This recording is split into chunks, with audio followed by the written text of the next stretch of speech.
You'll notice as we go through this next section of information about our other antimicrobial drugs that we don't have as many of these. When we look at targeting fungi, protozoans, helminths, and viruses, these drugs are a lot harder to develop. Number one, if we look at fungi, protozoans, and helminths, they're eukaryotes. Their cells are very similar to ours. So it makes achieving selective toxicity very difficult. We don't want to harm our cells while we're trying to get rid of these infections. When we look at viruses, we know that viruses have to gain entry into our cells, or at least their genetic material does. Since they are inside our cells, it makes it difficult to treat, again, because of selective toxicity. It's hard to target just those cells that are infected with viruses and not normal healthy cells. So we have a lot fewer of these types of drugs. So the first ones we're going to look at are antifungal drugs. And the most common mode of action for the antifungals is disruption of the cell membrane. There are some differences between the cell membranes of fungi and humans in the synthesis of sterols. For humans, the most important sterol in our cell membrane is cholesterol. For fungi, it is ergosterol. So we can target ergosterol or ergosterol synthesis, and that won't harm our cells because we don't have that. So we have the imidazoles. These are things like miconazole, ketoconazole, clotrimazole. Most of these are available over the counter. They're used for treating superficial fungal infections, things like athlete's foot or jock itch. Ketoconazole can be used to treat dandruff or tinea versicolor. Fluconazole, or brand name diflucan, can be administered orally or intravenously. So this is not something that you can buy over the counter. We also have the allylamines that also target ergosterol biosynthesis. Terbinafine is the more common one. Again, can be bought over the counter in sprays or creams.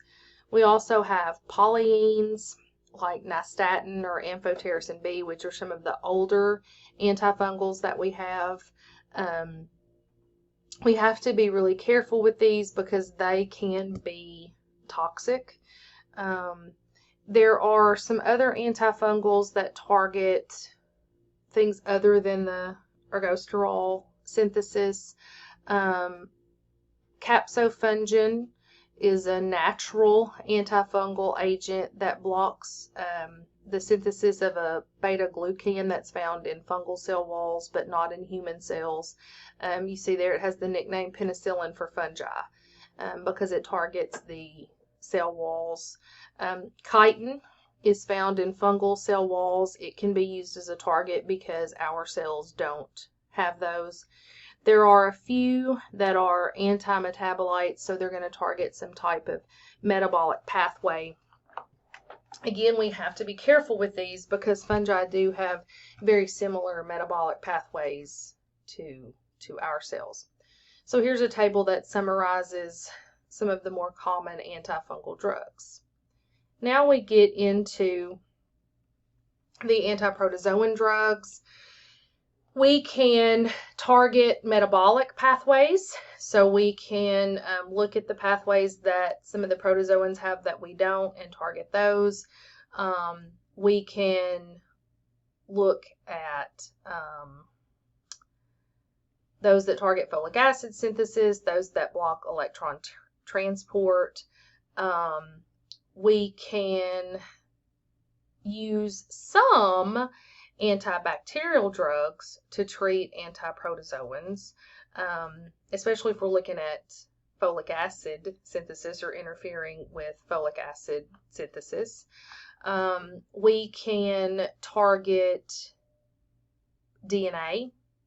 Again, have to be very careful because DNA and DNA synthesis, DNA production in the protozoans is very similar to what happens in our own cells. Then we have probably the more well-known class are the quinolines. Quinolines are synthetic compounds related to quinine, which is a naturally occurring antiprotozoal agent that was used against malaria. The quinolines interfere with heme detoxification. Heme is the pigment that we find in hemoglobin on red blood cells. And the malaria parasite has to be able to break down this hemoglobin, and so if we target that process, then that will interfere with the protozoan's ability to do what it does. So that helps slow them down. So here's our table with some protozoan drugs. When we look at antihelminthic drugs, we have to be very careful because they are multicellular just like us. When we look at, protozoans, yes, their cells are very similar to ours, but they are single-celled, so they are going to have some differences. But when we look at the parasitic worms, they are really the closest to human cells. So we have to be pretty careful about this. We have the mebendazole and albendazole, which bind to a particular protein that prevents microtubule formation. Microtubules are important in cell division. So if we can target this particular protein that's only found in the parasitic worms, then we can essentially prevent cell division, so not allowing them to grow. Microtubules in the intestinal cells of the worms are particularly affected there. That interferes with their ability to take up glucose as well, so that interferes with their ability to do cellular respiration and gain energy. However, there are some side effects of these drugs. Ivermectin is one that's been in the news a lot lately as a potential cure or treatment for COVID. Ivermectin binds to specific gated channels in the cell membrane of parasitic worms, and this blocks the ability of nerve transmission to get through. This can cause starvation and paralysis and death of the worms. It can also treat parasitic infections like lice or bed bugs, and so far we haven't determined any toxicity to humans since it targets this very specific channel in the cell membrane.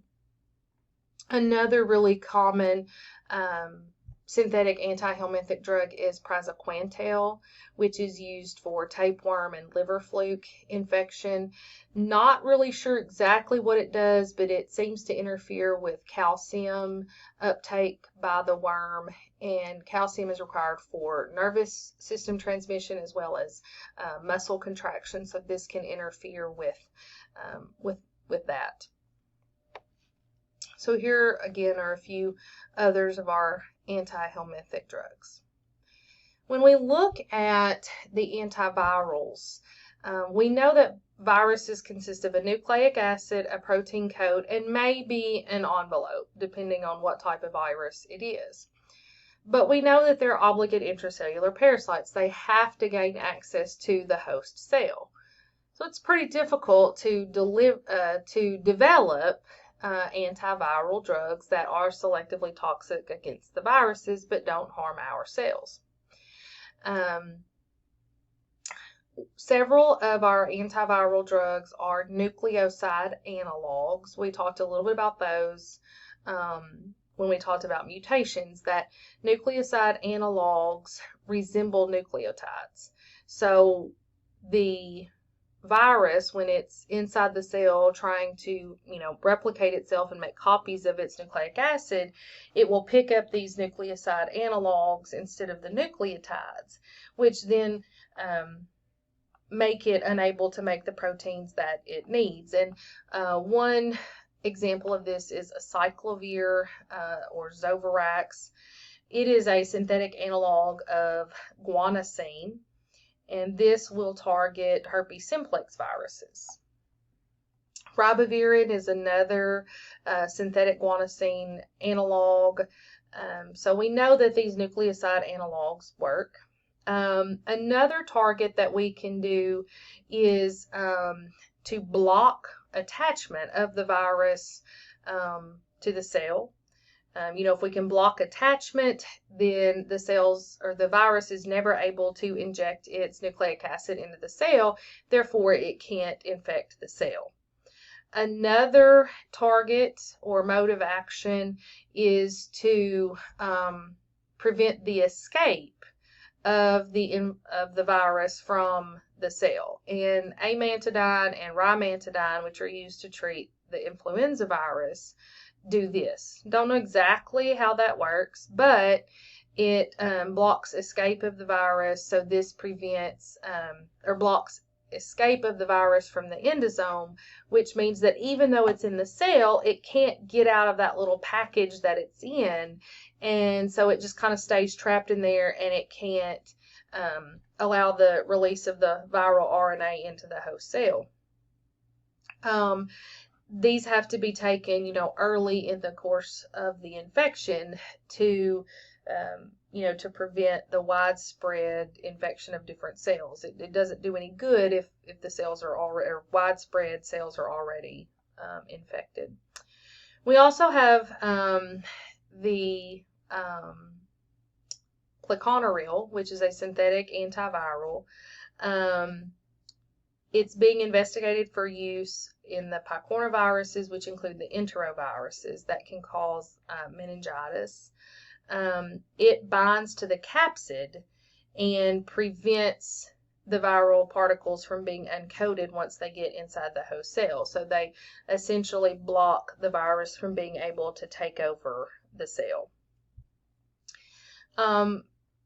Complex viruses like HIV, which is a retrovirus, can be more difficult to treat. It converts its RNA genome into DNA that then gets into the host cell DNA. And so we have to try to target some of those pathways. One of the ways we do that is through reverse transcriptase inhibitors. Reverse transcriptase is an enzyme that allows HIV to basically take this RNA and convert it back to DNA. And if we can stop that, then the viral RNA can never make its way into the host cell genome. We also have protease inhibitors, which block other types of enzymes associated with HIV, integrase inhibitors, and fusion inhibitors. So when you have someone that's taking treatment for HIV, they often call it the AIDS cocktail or the HIV cocktail, because they're taking a lot of different types of medication. You've got your reverse transcriptase inhibitors, your protease inhibitors, integrase inhibitors, fusion inhibitors. And the goal here is to take all of these different medications to try to prevent resistance. And so here's our table with several of the antivirals. So as you can see, we have about as many of these combined as we do antibacterials. It goes back to that idea of selective toxicity. We just have to be really careful when developing these types of antimicrobial drugs, because we don't want to do more harm to our cells.